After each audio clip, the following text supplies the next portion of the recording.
You are going to die. I know that is not how most videos start.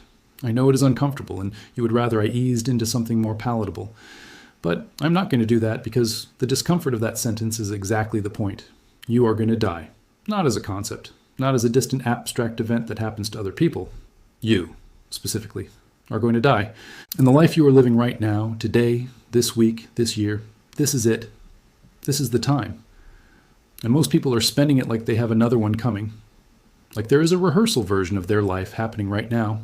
And the real one starts later. There is no later. There's only this. I'm not saying this to be dark. I'm saying it because I think it is the most clarifying truth available to any human being. And almost nobody is actually living in contact with it.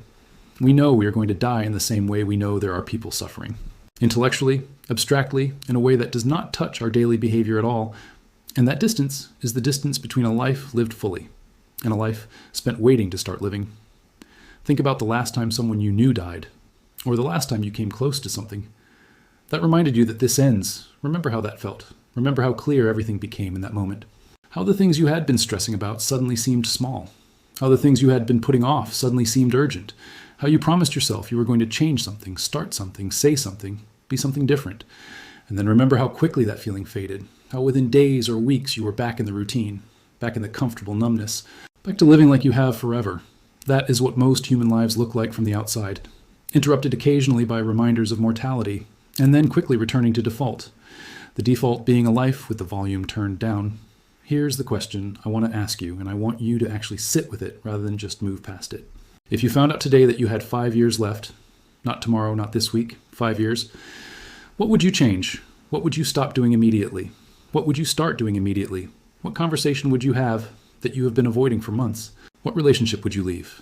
What relationship would you fight harder for? What work would you stop doing? What work would you finally begin? What version of yourself would you decide to become without waiting for the perfect moment? Write those things down if you want. But more importantly, feel them. Because here's the thing about that exercise. The answer you just came up with is not a fantasy version. It is the honest version. It is what you actually want when you strip away the fear and the procrastination and the assumption that time is unlimited. And you do not need a terminal diagnosis to start living toward it. You just need to accept what is already true. The clock is running. It has been running the whole time. The reason most people do not live this way is because the human brain is not designed to keep mortality front of mind. It would be paralyzing if it did. So we evolved to push it to the background, to treat tomorrow as a near certainty. And next year is basically guaranteed, and decades from now is something we will deal with when we get there. And that is mostly useful for getting through the day. But it has a catastrophic side effect. It lets you treat your life as something that can always start properly later. The real effort can begin next month. The difficult conversation can happen when the time is right. The dream can be pursued once you are more ready. The changes can be made once things calm down. And later, next month, and when the time is right, become the structure of an entire life that never quite begins. I want to tell you about the research on regret because I think it matters here. When people who are at the end of their lives are asked what they regret most, they almost never say, I wish I had worked more hours. They almost never say, I wish I had spent more time worrying about what other people thought of me. They almost never say, I wish I had stayed safe and small and avoided every risk. What they say, with striking consistency, is that they wish they had been more themselves, that they had lived more honestly, that they had taken the leap they were afraid to take, that they had told people what they meant to them, that they had spent less time on things that did not matter and more time on things that did. They regret the things they did not do far more than the things they did. And they all say some version of the same thing, that they did not realize how fast it would go, that they thought they had more time. You have the extraordinary advantage of hearing this before the end. You have the chance to make the adjustments while there is still time. To make them count. That is not a small thing. Most people get this clarity too late. You have it now. The question is whether you will actually use it or whether you will nod along with this video and go back to default. Because here's what I really want to challenge you on. It is not the big things. Most people know the big things. They know they need to change direction or end the wrong relationship or pursue the thing they actually care about. They know. The paralysis is about the small daily choices that either honor the fact that your time is limited or pretend that it is not. The hour you spend scrolling that you could spend building something. The conversation you have avoided for the 6th consecutive week.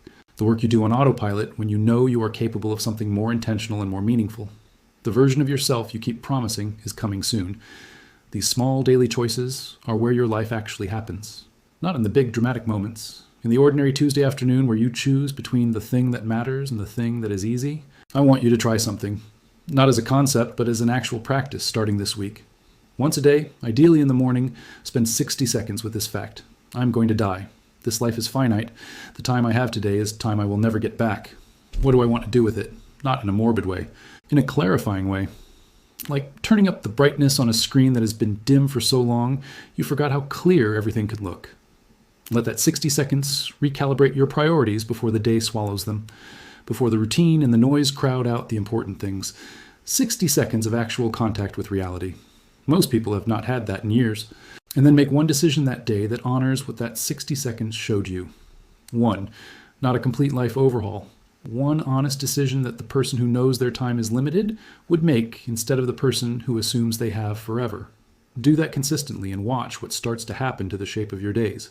Watch what falls away because it can no longer survive contact with the truth. Watch what rises up. Because it was always the thing that mattered and you finally stopped crowding it out. You're going to die. And that is not the tragedy. The tragedy would be getting to the end and realizing you spent the time you had living someone else's version of your life, chasing the wrong things, waiting for a readiness that was never coming, being careful when you should have been brave, quiet when you should have spoken, still when you should have moved.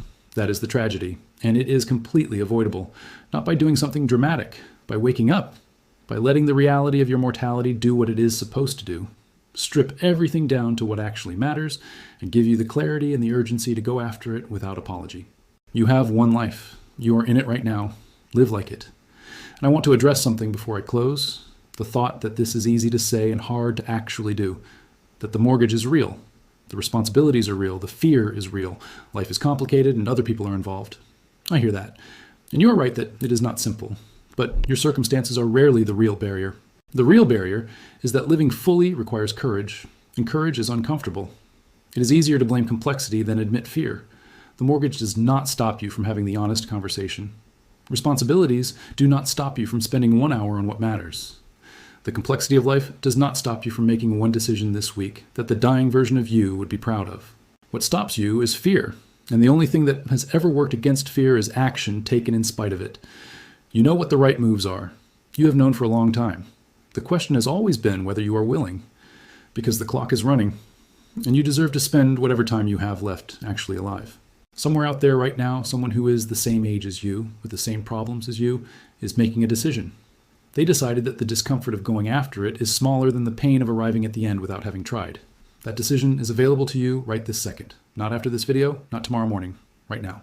Stop waiting. Stop managing. Stop living at half volume because full volume feels too exposed. Turn it up, all the way up. You only get one chance to be alive. Do not waste another day living like you have forever. You do not. Knowing that is the most powerful gift you will ever give yourself. Use it.